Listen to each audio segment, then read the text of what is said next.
Hello and welcome back to the No Dig Norfolk Gardener. Now today's video will actually be split into two parts because I think it's going to be quite a long one and be a long one for you to sit through all in one go. And today we're going to be working in the polytunnel that you see behind me and the greenhouse. Now the polytunnel I need to make ready to be able to receive the plantings that we want to put into that. I need to mulch and get the compost down in there. Now if you just look down here, this is our lawn clearly, and where that polytunnel is, this is exactly what it looked like when that went there 1 year ago. And we didn't actually grow anything in the polytunnel last year. We needed to use it as storage, and things have been in it over winter, but what we did do is to put a piece of black plastic down just to help kill the grass off. Now as you know, you saw in earlier videos when we had the storms that came through here back in February, this was all totally bent, dismantled, covers all ripped, and we've begged, borrowed and steal from around the garden. Actually, I'll correct myself on that. Mrs. W begged, borrowed and steal from around the garden. So it is a bit of a mixture of things. Some old piping, some of the blue piping that you often see me use to cover brassicas and things in the garden, where we can reuse the original hoops. You might remember when we were sowing in February, I think I mentioned that also during that storm, the wooden cloche that we were using over the sprouts also collapsed. Well, she's made use of those to make these sides stronger. And then where we could use some of the original covering, we have. And we found a piece of plastic in the shed which we've managed to put over on the roof. So although I say it's not the prettiest of things, I do say that tongue-in-cheek because I'm really excited about being able to grow things in here too. Because our greenhouse was the only source of undercover growing that we could do, and now we can have two. So you can see that we've got all this black plastic down. Hopefully when we now lift that up, we're going to have nice clean soil. So we'll crack on with that and we'll come back to you shortly. So you can see now that we've taken the black plastic up, the soil is actually really clean. Very little weeds. There's one or two that are trying to grow in from the outside, which we're now just dealing with.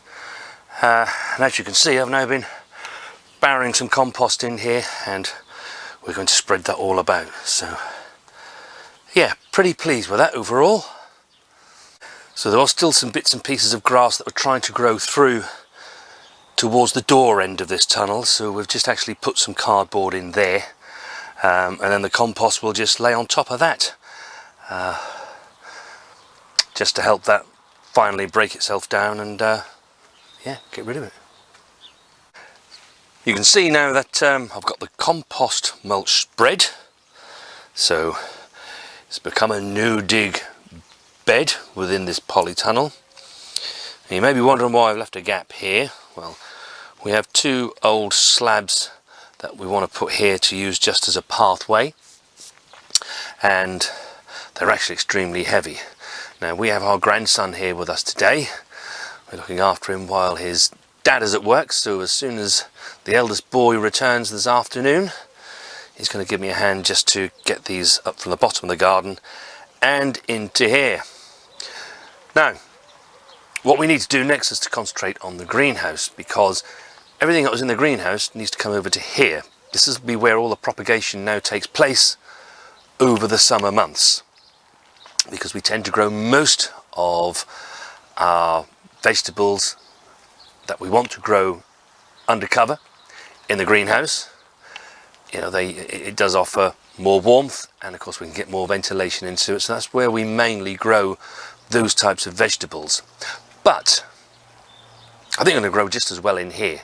Now we have cleared the greenhouse of all of its plants, just left the tomatoes in here at the moment, and we've actually given it an inch of this year's compost on top. You may remember, if you watched our video back in October, I think it was, when we did the greenhouse maintenance, we did put a little bit of our compost over here but we didn't quite have enough to give it the 2 inches that I prefer to have in the greenhouse, because all the plants that grow under glass or in the polytunnel, they're quite hungry plants. So I like to put a good 2-inch layer on. Now the plants are just out here temporarily while we wanted to finish the maintenance in the greenhouse in readiness for their planting. So hopefully if you've been growing your things and sowing your seed at the same time as us watching our videos, you're at the same stage as us. As you can see, the aubergines are looking really quite amazing. And given that the first ones we grew actually died and these were actually resown, I'm really pleased with the stage that they're at now. The jalapenos, they're looking really good, and so are the peppers. And then you see we have some tomatoes there.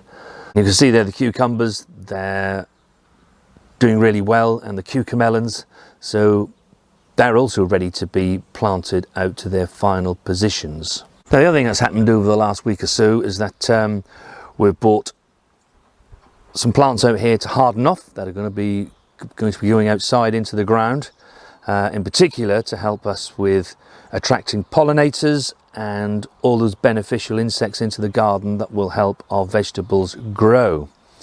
You see the marigolds are here, they're doing really well. And we shall do a video on planting all these out over the next couple of weeks. They shall go out toward the end of May. We also have some Chinese lanterns, some sweet williams. I've bought the leeks outside now because they've germinated and they'll grow away happily out here now. We've got some dahlias, the agapanthus that you saw earlier in the year that we attempted to grow from seed. They've all done really well, and yeah, really pleased with those. And we got some dill. The rhubarb plants that we planted out are here, and yeah, they're doing really well. They're looking like rhubarb actually, so really quite pleased with those. And just down here we've got some asparagus peas. Now we haven't grown these before, so we're giving those a try, and we'll report back on them once they have gone into the ground and come to their harvest. And then we just have a few lupins that are also going to go out into the garden, as well as the tagetes.